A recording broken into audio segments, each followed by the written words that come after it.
So when people say there's plenty of fish in the sea, there's also plenty of trash. So that analogy kind of checks out.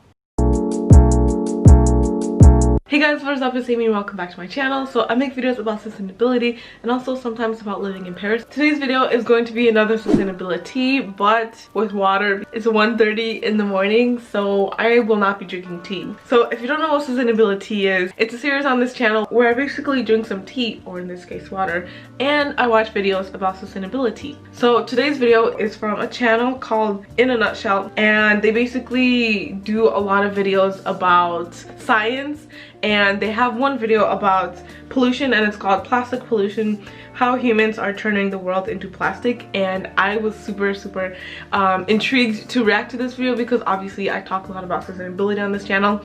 When the gods granted King Midas one wish, he wished that everything he touched would turn to gold.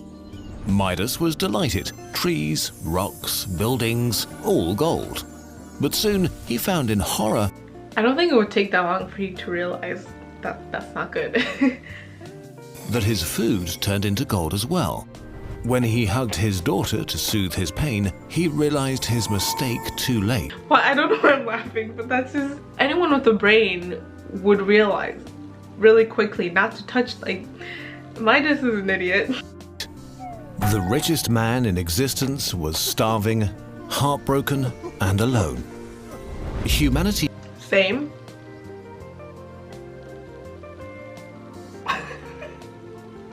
He got a similar wish granted when we learned how to turn brown, stinky goo into magic. Plastic. Cheap, sterile, and convenient, it changed our lives. But this wonder of technology got a little out of hand. I've never thought about plastic with the analogy of like King Midas, but that's literally so true, because at first, I'm sure when they invented plastic, they're like, this stuff is pretty cool, we can do so much with it. But then after a while you realize that we did make everything out of it. Like literally things that don't have to be in plastic come in plastic. Like I've seen potatoes for sale wrapped in plastic, and like, it's a potato. It already has a skin. Like, why did you have to put it in more like, it makes no sense. Plastic has saturated our environment. It has invaded the animals we eat, and now it's finding its way into our bodies.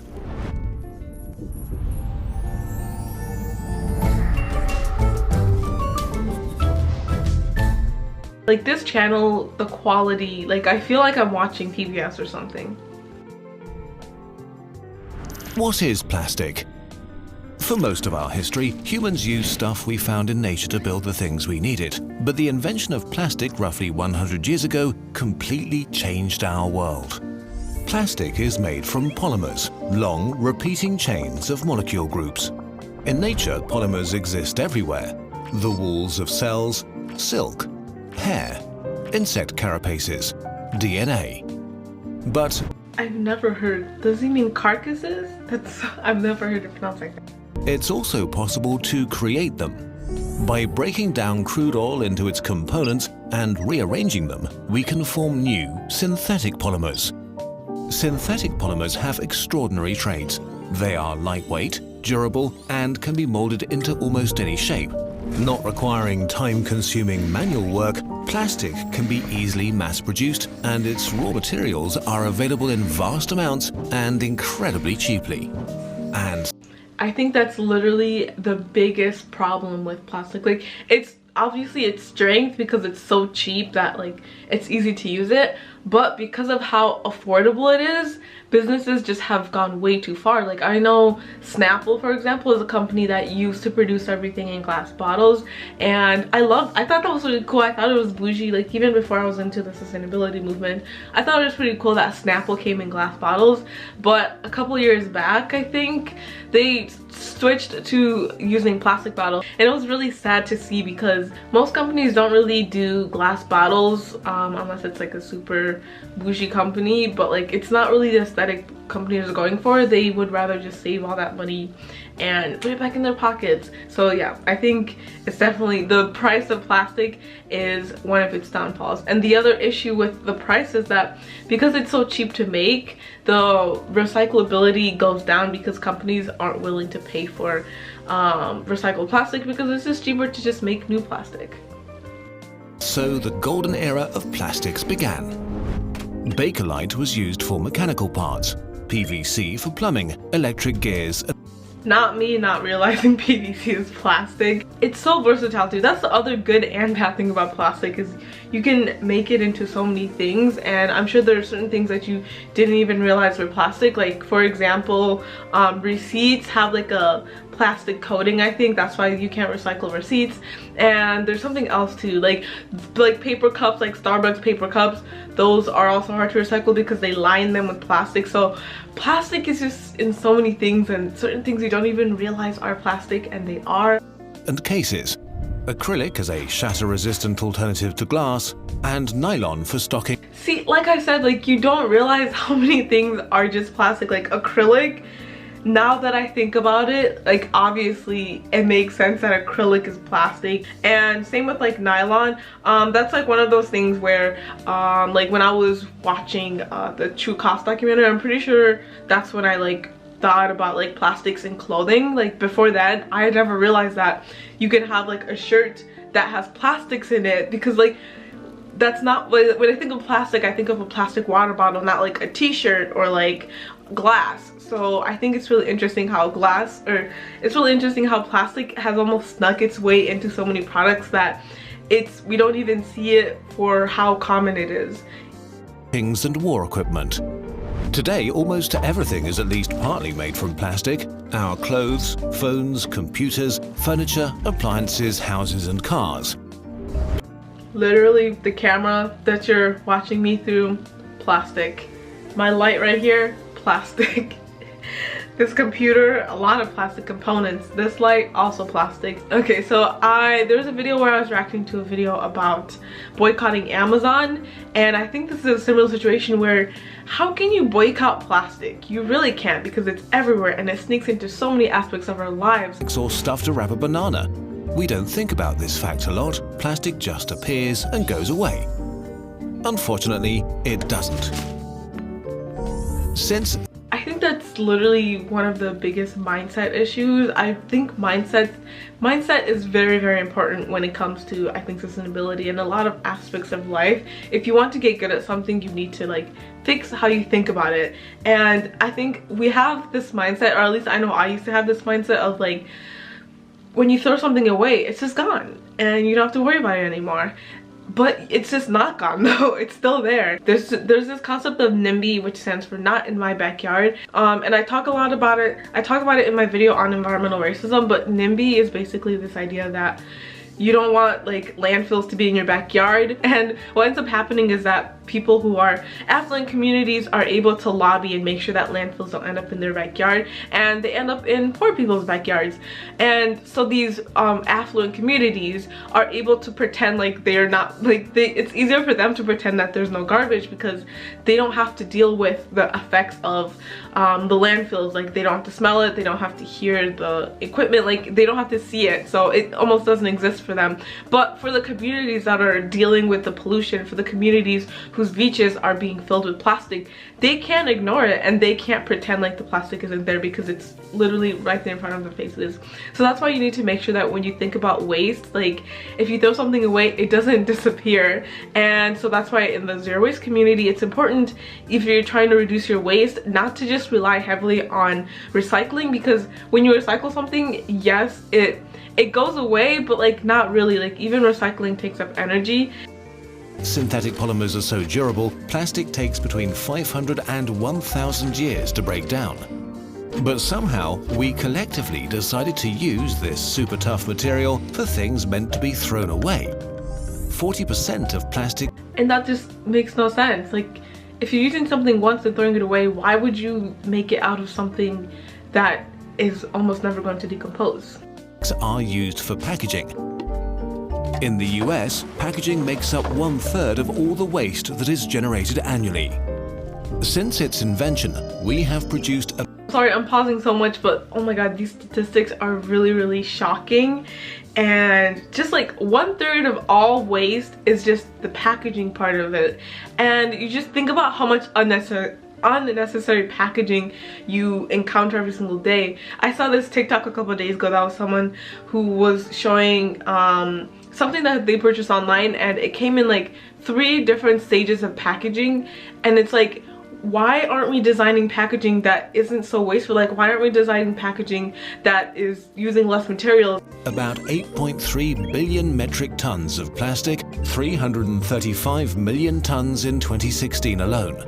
More than 6.3 billion metric tons of plastic have become waste since 1907. Piled up in one place, that makes a cube with a side length of 1.9 kilometers. So what did we do with all this waste? 9% was recycled, 12% burned, but 79% of it is sticking around still. A lot ends up in the ocean, around 8 million tons a year. That's so much plastic that it will outweigh all the fish in the ocean by 2050. 2050. Yeah, I was gonna say that statistic is probably gonna come up. So when people say there's plenty of fish in the sea, there's also plenty of trash. So that analogy kind of checks out. Because it's everywhere, marine animals keep getting trapped in plastic and swallowing it. In 2015 already, 90% of seabirds had eaten plastic. Many animals starve with stomachs full. This is literally so sad. One of the things that got me into environmentalism is just the idea that when it comes to, for example, dogs, like, I feel like humans have an emotional attachment to dogs, you know, man's best friend, and the way that we treat dogs, like their family almost, like in a lot of for a lot of people, their dog is their family. But why don't we extend that kind of value, that kind of humanity towards other animals? Like, why do we care so much about, like, I'm not knocking dogs, like, I love dogs, dogs are great. Why don't we give that same energy to birds, to fish, to other animals that are just as valuable, I think anyways. So when I was in college, I took a class called environmental ethics. So I learned a lot about like different ways that you can apply philosophy to environmentalism, and it was such a good class. I'm going to link down below the book that we actually read for that class, because it was such a good book. And even though it was a textbook, it was like really engaging, and you learn, like, even if you don't know a lot about philosophy and you don't like consequentialism, who is she, it teaches you that as well. So you learn philosophy and you also learn about environmentalism and how they connect. And in this class I kind of got to learn more and more about different ways of applying philosophy to environmentalism. For indigestible trash. In 2018, a dead sperm whale washed up in Spain.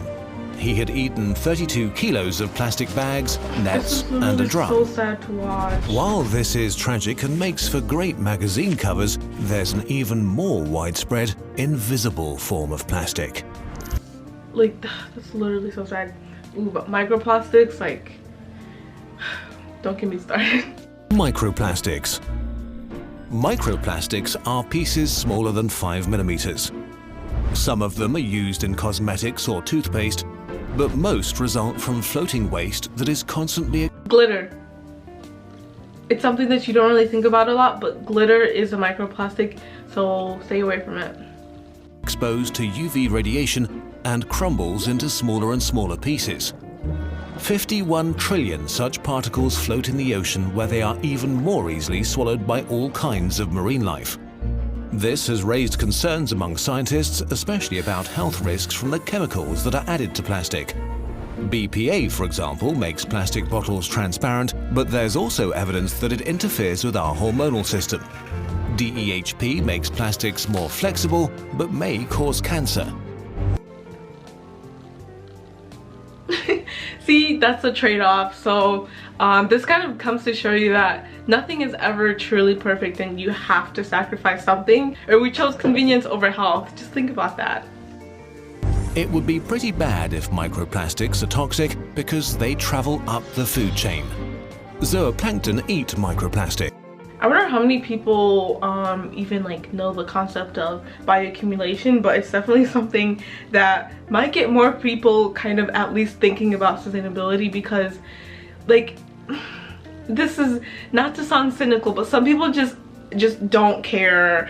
Doesn't matter how, like, if you show them the True Cost documentary, if you show them Cowspiracy, they're going to watch these documentaries and they're going to be like, I'm still like, I don't care, I'm still hungry, I want a hamburger. However, if you frame it in a way that is anthropocentric, they're probably going to be like, oh wait, maybe I should follow these rules. So I think bioaccumulation is something that will kind of make people understand that. So if you don't know what bioaccumulation is, it's basically the idea that plankton, like, you know, SpongeBob's little friend down in the in Bikini Bottom, they will eat, or like, because microplastics are so tiny, like they'll eat up the microplastics, and then a smaller fish will eat that, and then a bigger fish will eat that, and then I don't know, a salmon or whatever size fish will eat that, and then we'll eat the salmon, and then we're going to end up having the plastics, like we're going to ingest it through that way. So like bioaccumulation is a huge problem, especially when it comes to like seafood.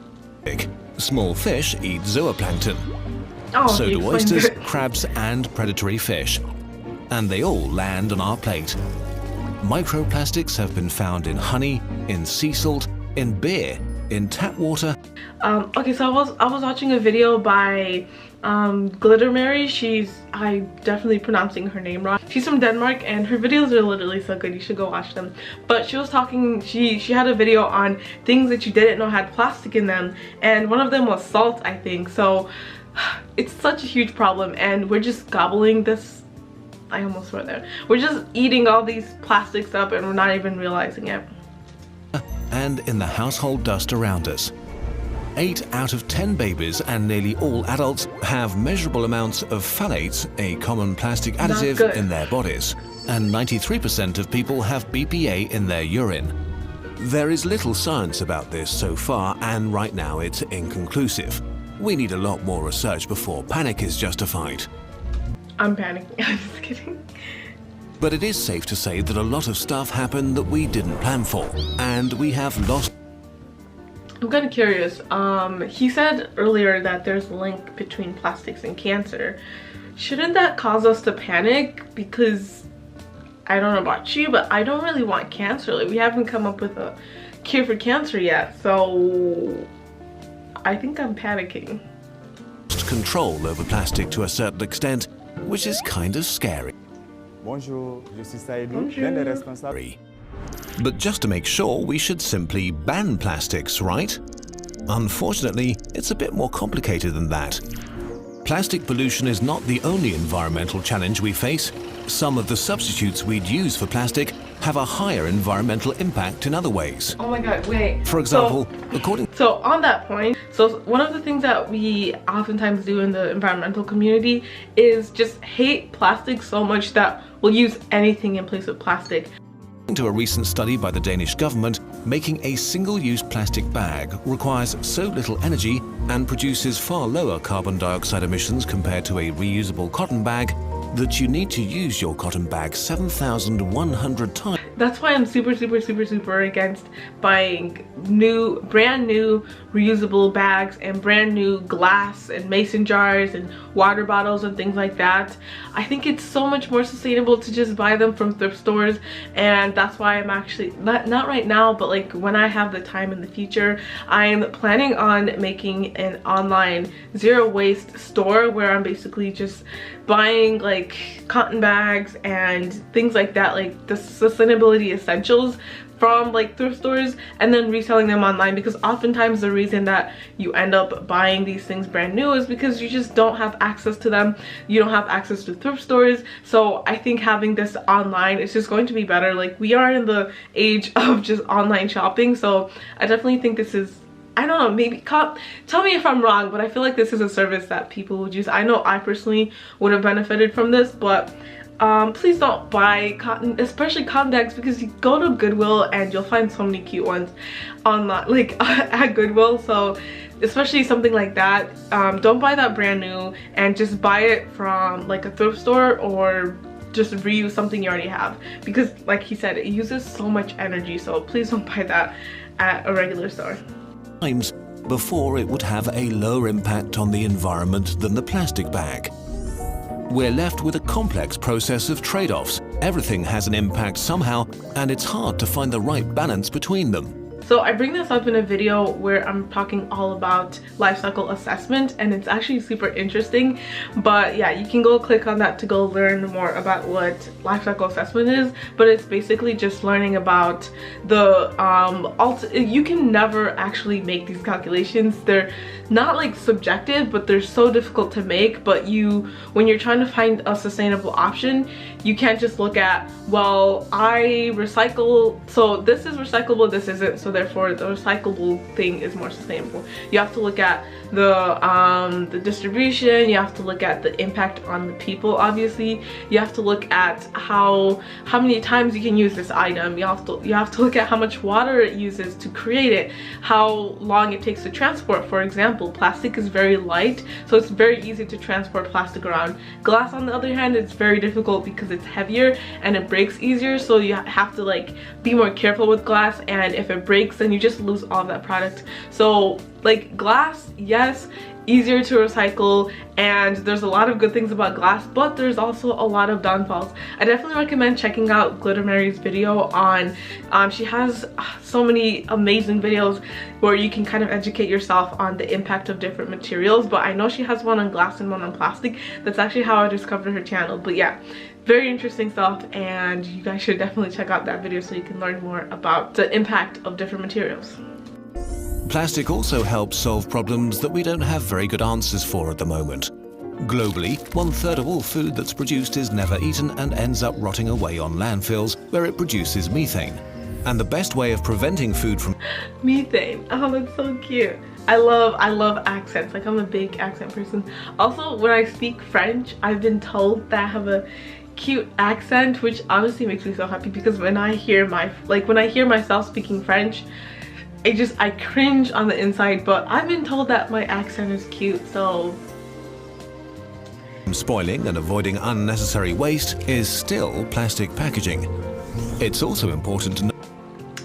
So yeah, like he's bringing up here, if we don't have a solution for something, and the alternative is to just let all of this food go to waste, which is obviously not a good option. And there are situations where you can just use, I don't know, paper packaging, but there's just some situations where we just don't have any other answer other than plastic. So like banning plastic wouldn't solve the problem, it would just create more problem, aka food waste.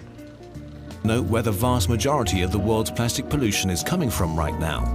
90% of all plastic waste entering the ocean through rivers comes from just 10 rivers in Asia and Africa.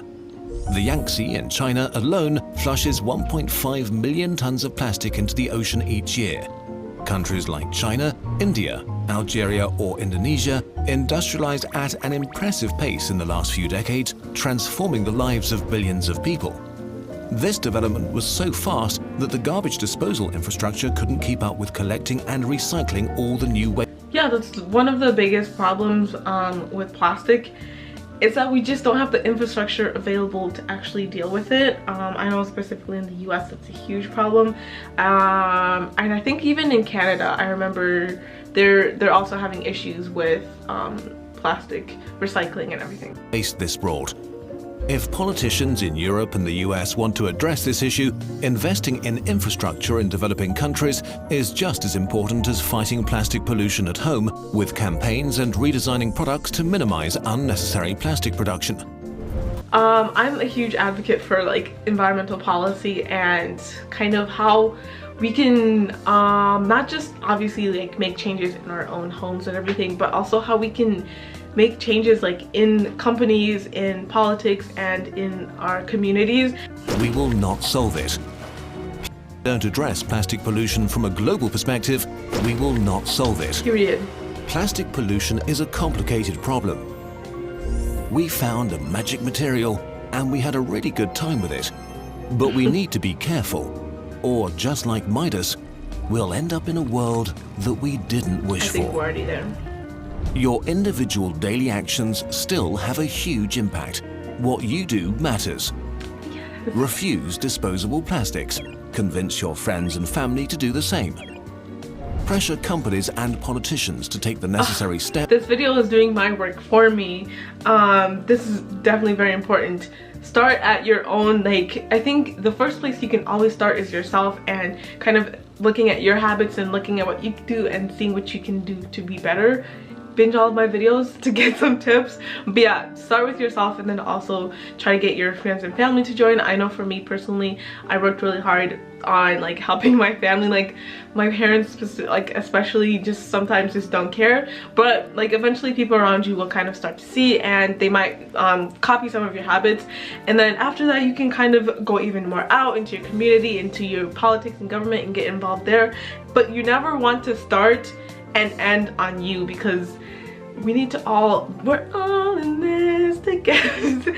So yeah, you don't just want to start and end with yourself. You really need to share the joy, share the environmentalism. Steps to keep our oceans clean and our food safe. Together, we can beat plastic pollution. This video was a collaboration with UN Environment and their Clean Seas campaign. If you want to take action to turn the tide on plastics, go to cleanseas.org and make your pledge. What a good video. Wow, I love, yes, he did not leave crumbs. I don't really have much to add because this video really just went, like, he hit all of the points. I really enjoyed kind of learning about the history of plastic, the science behind it, because I just am not super big into science. Yeah, I think that was really interesting when he was talking about like the polymers or whatever, and then we also talked about kind of what things are made from plastic, because some of those things I hadn't even thought of that way. And like when you think harder, you realize, yes, obviously acrylic is a type of plastic, but it's not something that you are actively thinking about. Whereas like a plastic water bottle, like it's very much associated to like plastic water bottle. So I think one of the things that I got from this video is to kind of expand your idea of like what plastic is, and you just kind of start to realize it's literally everywhere. And so I thought this video was just chef's kiss, literally so good. I really hope you guys enjoyed watching this video. Definitely go check it out. This channel does not need, they don't need my shout out. They have like what, 13.8 million followers, or 13.8 million subscribers, so they definitely don't need my shout out. But if you aren't already following them, definitely do, because they make really great educational science-based videos. That was it for this video. You can go follow me on TikTok. You can also follow me on Instagram, where I post pictures obviously of myself. I love posting on Instagram. I think it's a fun platform to post on because the aesthetics, like I love a feed that just looks good.